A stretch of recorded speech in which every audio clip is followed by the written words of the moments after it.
warahmatullahi wabarakatuh. Sebelum kita melanjutkan ke model regresi linier berganda dengan notasi matrik, kita ulas kembali pendekatan model regresi linier dengan notasi matriks. Jadi model regresi linier sederhana dituliskan sebagai Y sama dengan beta 0 ditambah beta 1X ditambah epsilon.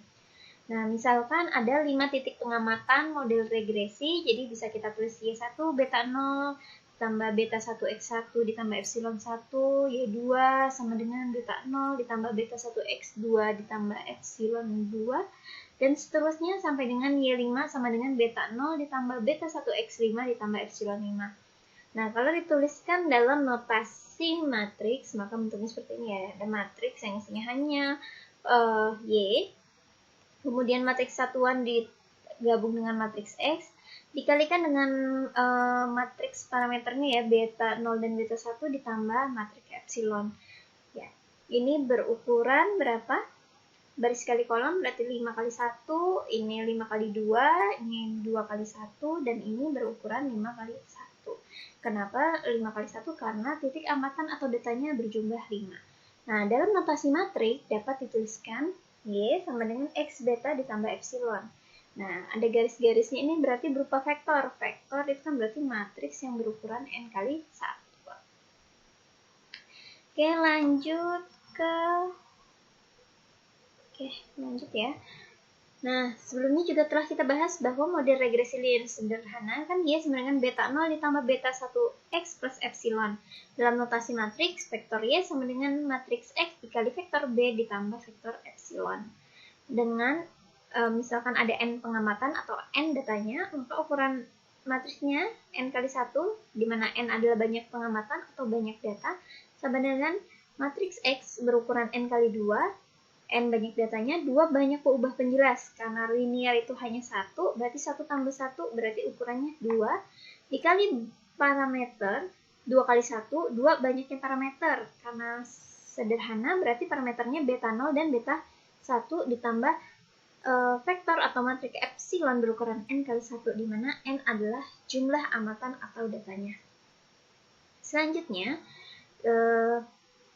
contoh model regresi linier dengan notasi matrik. Ini ada data 1, 2, 3, 4, 5, 6, 7 ya. 7, Y-nya ini Y-nya 3,5, 3,2 dan seterusnya. X-nya 3,1, 3,4 dan seterusnya. Nah, bagaimana kita mengubah data ini menjadi rotasi matriks? Di mana vektor Y berarti kita masukkan seluruh datanya. Vektor X berarti kolom pertama itu matriks satuan ya, vektor satuan, kemudian ditambah dengan datanya ya, 3,1 dan seterusnya. Dan ini beta parameternya adalah beta 0 dan beta 1. Selanjutnya, untuk pendugaan parameter regresi dengan matriks telah dijelaskan sebelumnya, ada video di sebelumnya ya yang menjelaskan dengan lebih lengkap bahwa sigma dari I dari 1 sampai N epsilon I kuadrat dalam notasi vektor bisa kita tuliskan sebagai vektor transpos ya, dari epsilon transpos dikali transpos, kemudian sigma I dari 1 sampai N dari Y I kuadrat bisa kita tulis sebagai Y aksen Y dalam notasi vektor. Kalau N Y bar itu adalah satu aksen Y, N Y bar kuadrat adalah Y aksen 1 dikali 1 aksen Y per N. Aksen itu transposnya ya maksudnya. Nah, penjelasan ini ada di video sebelumnya yang lebih lengkap ya. Kemudian lanjut. Nah, pendugaannya juga sudah dimana kalau kita punya notasi Y sama dengan X beta ditambah epsilon dalam notasi matriks ya.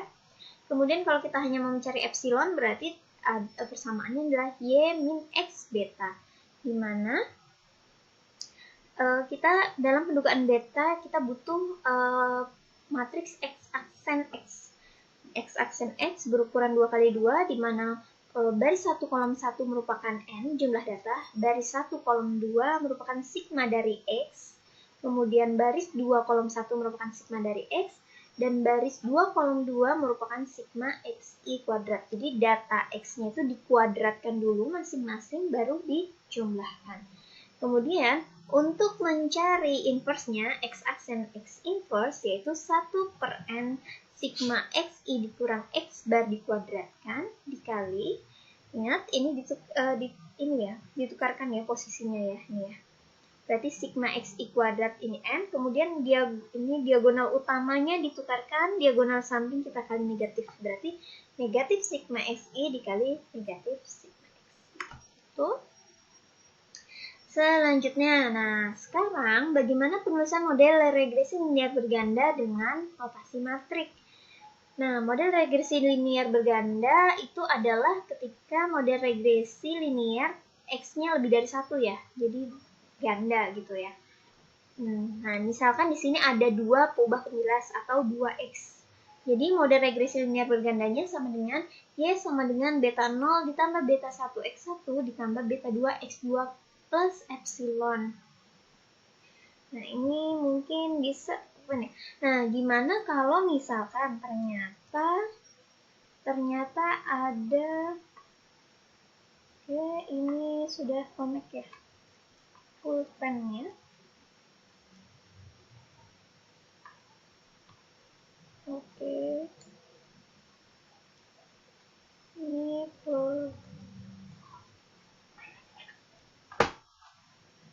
belum muncul ya pulpennya.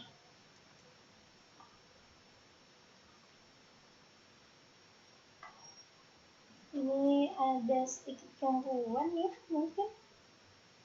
Kemudian next kita beralih ke pulpen. Oke.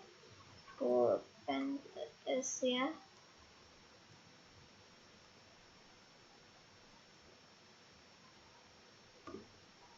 Ya memang sepertinya sedikit ada gangguan, gak apa-apa deh. Jadi kalau misalnya gimana kalau peubah penjelasnya x-nya ada 3. Nah kalau ada 3 berarti kan y sama dengan beta 0 ditambah beta 1 x1 ditambah beta 2 x2 ditambah beta 3 x3 plus epsilon. Nah ini contohnya ketika x1 x2 nya hanya 2 ya. Berarti bentuknya nanti modelnya ada y1 y2 dan seterusnya sampai yn sama dengan ini vektor satuan, kemudian x11 berarti x1 yang pertama, x12, x1 yang kedua, dan seterusnya sampai x1n. Kemudian x21 berarti x2 yang pertama, data pertama. Ini x22 itu berarti data kedua dari x2, terus x2n, data ke n dari si x2. Dikali, karena sudah 2 ya, x-nya berarti ada beta 0, beta 1, dan beta 2. Ditambah epsilon 1, epsilon 2, sampai epsilon n. Jadi notasi matriksnya dituliskan Y sama dengan N berukuran kali 1, jadi datanya kali 1, X-nya adalah N berukuran N dikali K plus 1, K itu banyaknya X atau peubah penjelas, ditambah 1. Sedangkan ukuran betanya adalah K plus 1 tambah 1. Nah, di dalam kasus ini, karena peubah penjelas atau x-nya 2 ditambah 1 berarti ini ukurannya 3 ya. 3 dikali 1 ditambah epsilonnya berukuran n kali 1. Banyaknya amatan kali 1 gitu. Oke, demikian penulisan model regresi linear berganda dengan notasi matrik. Semoga bermanfaat. Saya akhiri. Assalamualaikum warahmatullahi wabarakatuh.